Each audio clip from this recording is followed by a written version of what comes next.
আসসালামু আলাইকুম রহমতুল্লাহি ওয়া বারাকাতুহু।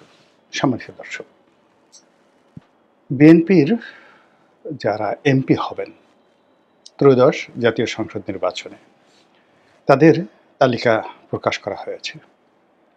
সঙ্গত কারণেই বিএনপির যারা নেতাকর্মী তাদের একটা বিরাট অংশ আনন্দে উদ্বেলিত। তাদের খুশির সীমা পরিসীমা নেই। আর যারা মনোনয়ন পাননি তাদের লোকজন সব মিলিয়ে ধরেন সাকল্যে হাজার খানিক লোক, কেউ মনোকষ্টের মধ্যে আছেন, কেউ মুখ ভার করে আছেন, অথবা যারা মনোনয়ন পাননি তারা হয়তো ভাবছেন যে কি হলো এই দলটি করে, শেষ হয়ে যাক, নির্বাচন যেন না হয়, ইত্যাদি ইত্যাদি নানা রকম এরকম যারা বঞ্চিত এবং শোষিত তারা সবসময় এই ধরনের কথাবার্তা বলে থাকেন।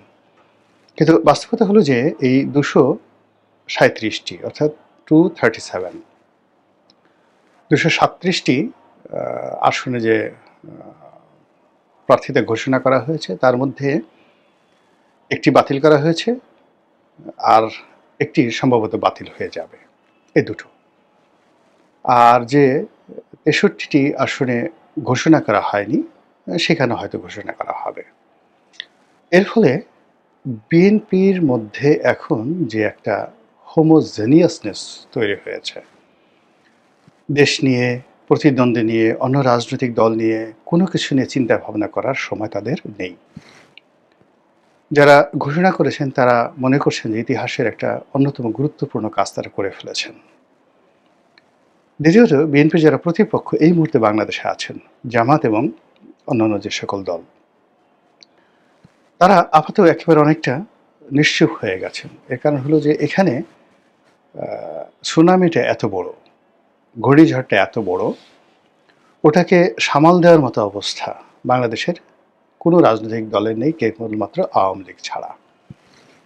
আর বাংলাদেশে যারা আওয়ামী লীগের নেতাকর্মী রয়েছেন তারা এখন যাকে বলা হয় অনেকটা বাস্তবতা বলি, মানে তারা এখন বিএনপির যারা লোকজন রয়েছে তাদেরকে রিকোয়েস্ট করছে তোমরা স্বতন্ত্র দাঁড়াও, যারা নমিনেশন পায়নি। আওয়ামী লীগের লোকজন বলছে আমরা ভোট দেব। এর কারণ হলো নির্বাচন কিন্তু একটা রোগের মতো। এখানে যখন স্লোগান হয়, তারপরে এখানে যখন প্রতিযোগিতা হয়, তখন যারা প্রতিপক্ষের লোকজন তাদের ভীষণ রকম তারা অপমান বোধ করে, কষ্টের মধ্যে থাকে। তো বিএনপির লোকজন মিছিল করবে, মিটিং করবে, তার সমপর্যায়ের একটা মিটিং জামাতের লোক করতে না পারলে তাদের রাজনীতি থাকে না। আবার ওদিকে ঘরের মধ্যে যে সকল আওয়ামী লীগের লোকজন রয়েছে তারা বিএনপির প্রার্থীর বিরুদ্ধে মিছিল করতে হবে এবং যে কোনো একটা কলাগাছ দাঁড় করিয়ে হলেও তাদেরকে নির্বাচনে আনার জন্য আওয়ামী লীগের যারা তৃণমূল পর্যায়ে নেতাকর্মী রয়েছেন তারা রীতিমতো পাগলামো করছেন। ফলে স্বতন্ত্র প্রার্থীর ছড়াছড়ি শুরু হয়ে গেছে। বিএনপির অনেক লোক, আওয়ামী লীগের অনেক লোক, ব্যবসায়ী যারা নিরপেক্ষ, মানে তাদের পেছনে বিএনপির বিক্ষুব্ধ লোক, তারপরে আওয়ামী লীগের যারা ভোটার তারা, এমনকি অন্যান্য ছোট ছোট রাজনৈতিক দলের যারা নেতাকর্মী তারা ভালো প্রার্থীর পেছনে রীতিমতো লাইন দিয়েছে এবং পাগল বানিয়ে ফেলছে। ফলে গ্রামে গঞ্জে নির্বাচনের একটা জোয়ার শুরু হয়ে গেছে। তো এই যে একটা জোয়ার, সেই জোয়ারের ফলে যে রাজনীতির মেরুকরণ তৈরি হয়েছে, এই জোয়ারের ফলে যে রাজনীতির সমীকরণ তৈরি হয়েছে, এতে করে বিএনপি ইতিহাসের সবচেয়ে মারাত্মক ঝুঁকির মধ্যে পড়ে গেছে। বিএনপির কেন্দ্রীয় কমান্ড আর শেখ হাসিনা গত 14 মাসের মধ্যে সবচেয়ে সুখময় যে সময়, এই সময়টি বিএনপির এই প্রার্থী ঘোষণার পর তারা সেটা পেয়ে গেছে। এর ফলে শেখ হাসিনা, তিনি নিজে, তার দল এবং তার যারা লোকজন রয়েছেন এখন প্রবাসে তারা, এবং একই সঙ্গে তাকে যারা মদত দিচ্ছেন দিল্লির পররাষ্ট্র মন্ত্রণালয়, প্রতিরক্ষা মন্ত্রণালয় এবং বিশেষত অজিত দোভাল, এই টেবিলগুলো ভীষণ রকম যাকে বলা হয় ব্যস্ত সময় পার করছে। ভারতীয় পত্রপত্রিকায় নানা রকম যাকে বলা হয় উস্কানি দেওয়া শুরু হয়েছে। আপনারা ইতিমধ্যে শুনেছেন যে আমাদের দিনাজপুরের ওই অঞ্চলে যে শিলিগুড়ি চিকেন নেক রয়েছে, সেই শিলিগুড়ি চিকেন নেক নিয়ে ভারতীয় পত্রপত্রিকা, ভারতীয় ইউটিউবার যারা রয়েছে, কন্টেন্ট ক্রিয়েটর, তারা কী ধরনের উস্কানিমূলক কন্টেন্ট তৈরি করেছেন। অন্যদিকে যে সকল আওয়ামী লীগের লোকজন দেশের বাইরে থেকে কন্টেন্ট তৈরি করছেন, তারাও শিলিগুড়ি নেক নিয়ে বা চিকেন নেক নিয়ে যে সকল বক্তব্য দিচ্ছেন, যে সকল যুদ্ধের দামামা বাজাচ্ছেন, ওটা আসলে বাংলাদেশে বসে আমরা এগুলো বলতে পারবো না, আর সম্ভবও নয়। তো এনিওয়ে, আমি যেটা গুরুত্ব বোঝানোর জন্য যে এটাকে একটা মোক্ষম সময় হিসেবে বেছে নিয়েছে দিল্লি, অজিত দোভাল, আওয়ামী লীগের যারা লোকজন আছে, সেটা হলো গণ্ডগোল লাগানোর জন্য, কমপ্লেক্স তৈরি করার জন্য, জটিলতা তৈরি করার জন্য, এবং যাকে বলা হয় বিএনপিকে রাজনৈতিকভাবে শেষ করে দেওয়ার জন্য। তো সেটা কিভাবে এবং কেনই বা শেখ হাসিনা এই সময়টাতে উল্লাস প্রকাশ করছেন এবং হাসি দিচ্ছেন? প্রথম কারণ হলো, গত এই 14 মাসের মধ্যে এই প্রথমবার বিএনপিকে আওয়ামী লীগ মনে করছে যে তারা বেহেশত এবং দোজখের মাঝামাঝি জায়গাতে দাঁড়িয়েছেন, পোলসুরাতে দাঁড়িয়েছেন।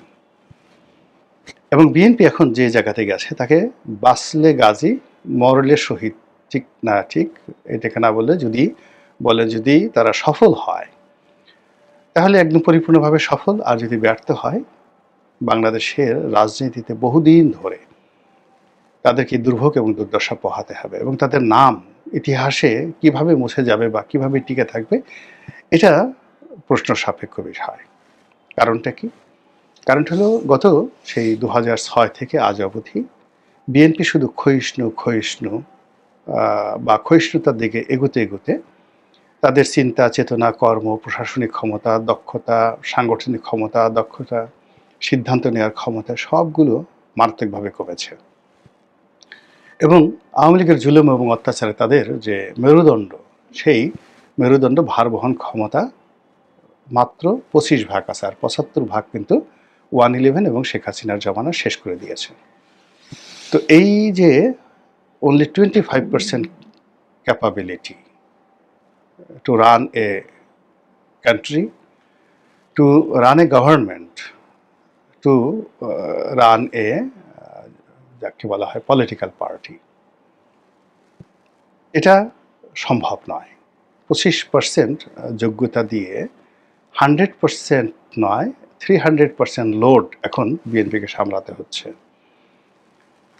ভারত, আমেরিকা, চীন, বিশ্বের সুপার পাওয়ারগুলো, তারপরে বাংলাদেশের অর্থনৈতিক সমস্যা, তার সঙ্গে সঙ্গে বর্তমান রাজনৈতিক চাপ, সব মিলিয়ে যদি আপনি দেখেন তাহলে অতীতের যে কোনো সময়ের চাইতে অন্তত 300 টাইমস যে চাপ, এই চাপ এবং তাপ বিএনপিকে বহন করতে হচ্ছে। কিন্তু বিএনপির এটা বহন করার ক্ষমতা অতীতের যে কোনো সময়ের চাইতে মাত্র 1/4 আছে, এর বাইরে নেই। ফলে কি হলো, গত 14টি মাসে তাদের যে ভুল হয়েছে, ভ্রান্তি হয়েছে, বা তাদের যে দুর্ভোগ হয়েছে, দুর্দশা হয়েছে, দুর্নাম হয়েছে, বদনাম হয়েছে, এ সব কিছু তারা মিনিমাইজ করার চেষ্টা করেছে নেগোসিয়েশনের মাধ্যমে। তারা জামাতের সঙ্গে নেগোসিয়েশন করেছে, এনসিপির সঙ্গে নেগোসিয়েশন করেছে, ডক্টর মোহাম্মদ ইউনূসের সঙ্গে নেগোসিয়েশন করেছে। কিন্তু যেই মুহূর্তে তারা প্রার্থিতা ঘোষণা করেছে, সঙ্গে সঙ্গে তারা সিঙ্গেল হয়ে গেছে, সিঙ্গুলার নাম্বার হয়ে গেছে। এখন এই মাঠে বিএনপি ছাড়া যারা আছে সবাই বিএনপির প্রতিদ্বন্দ্বী অথবা বিএনপির শত্রু। কেউ বিএনপির বন্ধু এই মুহূর্তে রাজনৈতিক অঙ্গনে নেই। এর ফলে কি হলো, শেখ হাসিনা, অজিত দোভাল তারা খেলতে পারবে বিএনপির অ্যাগেনস্টে। তারা এখন ইচ্ছা করে জামাতের সঙ্গে বন্ধুত্ব করতে পারবে, গোপনে বা প্রকাশ্যে। তারা ইচ্ছা করলে এখন ডক্টর মোহাম্মদ ইউনূসের সঙ্গে সম্পর্ক করতে পারবে, গোপনে অথবা প্রকাশ্যে, ভারতের মাধ্যমে অথবা তারা নিজেরা সরাসরি। তারা এখন ইচ্ছা করলে বিএনপির বিদ্রোহী প্রার্থীদেরকে নিয়ে খেলতে পারবে, বিনিয়োগ করতে পারবে। বিভিন্ন জায়গাতে বিএনপির যারা প্রার্থী হয়েছে সেই প্রার্থীর বিরুদ্ধে তারা বিদ্রোহ করাতে পারবে, বিপ্লব করাতে পারবে, মিছিল করাতে পারবে, মিটিং করাতে পারবে, এবং প্রার্থীর জীবন তছনছ করে দিতে পারবে। অনেক জায়গাতে দেখুন যে বিএনপির প্রার্থীদের বিরুদ্ধে যে মিছিল হচ্ছে, এখানে দেখবেন যে মদদ দিচ্ছে বিএনপির লোকজন, যতটা দিচ্ছে তার চেয়ে বেশি মদদ দিচ্ছে আওয়ামী লীগের লোকজন। ফলে প্রতিটি নির্বাচনী এলাকা রীতিমতো এক একটা মৃত্যুকূপে পরিণত হয়েছে। আমি যেহেতু নির্বাচন করেছি, আমার একটা নির্বাচনী এলাকা আছে। ফলে এই জিনিসটি প্র্যাকটিক্যালি বাস্তবে কতটা ভয়ঙ্কর হয়ে পড়েছে, এটা আমি ঢাকাতে বসে টের পাচ্ছি। প্রতিটা মুহূর্তে টের পাচ্ছি। ফোন ধরতে, ধরতে মানে মানে জান বের হয়ে যাচ্ছে এবং ফোনে এখন কথা বলছি না। বেশিরভাগ 90% ফোন বলতে গেলে এখন এভয়েড করছি। তো কাজেই প্রতিটি ৩০০টি আসনে এখানে বিএনপির জন্য একটা ৩০০টি মরণ ফাঁদ, ৩০০টি মৃত্যুকূপ, ৩০০টি ট্রায়াঙ্গেল তৈরি হয়ে গেছে, বারমুদার ট্রায়াঙ্গেলের মতো। আর এখানে বিভিন্ন অ্যাঙ্গেলে ৩০০টি অ্যাঙ্গেলে খেলার সুযোগ এসে গেছে শেখ হাসিনার এবং তিনি এই কাজে খুব অভ্যস্ত। তার লোক আছে, টাকা আছে এবং ধরুন সে সীমান্ত এলাকা যেমন যশোর, চাঁপাইনবাবগঞ্জ, কুষ্টিয়া, নীলফামারী, দিনাজপুর, সিলেট এই অঞ্চলে, তারপরে পার্বত্য চট্টগ্রাম, কক্সবাজার এই অঞ্চলে শেখ হাসিনা যদি খেলতে চান, তিনি যেভাবে ইচ্ছা সেভাবে এই বিএনপির প্রার্থীর সঙ্গে খেলতে পারেন। এবং এখন এই যে বিএনপির প্রার্থী যারা ঘোষণা হয়েছে এবং যারা নির্বাচনী এলাকায় নির্বাচনে ব্যস্ত, মাত্র ৮ থেকে ১০টি অকারেন্স যদি ঘটে, 10টি বিরূপ ঘটনা ঘটে, বেশি দরকার নেই, মাত্র 10, only 10, এটা জাস্ট ওয়ান টুর ব্যাপার, তুলি মারার বিষয়। এটা আওয়ামী লীগের আসতে হবে না, এই কাজে আওয়ামী লীগ জামাতকে দ্বারা ঘটাই দিতে পারে। বিকজ এই সীমান্ত এলাকাগুলোতে জামাতের যথেষ্ট প্রভাব আছে, প্রতিপত্তি আছে এবং সেই কাজটি জামাত করবে না বা আওয়ামী লীগ করবে না, এই গ্যারান্টি আপনাদেরকে কে দিল? আর এই কর্মকাণ্ডকে মোকাবেলা করবে, এটার জন্য যে প্রশাসন দরকার, যে সাংগঠনিক ভিত্তি দরকার, যে শক্তিমত্তা দরকার, যে কানেক্টিভিটি দরকার, তার একটাও বিএনপির নেই। বিএনপির মামলাগুলো সচল আছে। দুর্নীতি দমন কমিশনে যে মামলাগুলো চলছিল সেই মামলাগুলো আগের মতোই চলছে, সবাইকে হাজিরা দিতে হচ্ছে এবং তারা কতটা মানসিকভাবে বিষণ্ণ, বিপর্যস্ত এবং অপদস্থ এই রাষ্ট্র দ্বারা, তার উদাহরণ হলো যে এই যে বিএনপি মনোনয়ন পেলেন এহসানুল হক মিলন, ডক্টর এহসানুল হক মিলন। তো তিনি যদি নির্বাচিত হন, ধরে নেওয়া হয় তিনি মন্ত্রী হবেন, তিনি তার মেয়ের একটা গুরুত্বপূর্ণ অনুষ্ঠানে তিনি অংশগ্রহণ করার জন্য ব্যাংকক যাচ্ছিলেন। ব্যাংকক থেকে আমেরিকা যাবেন।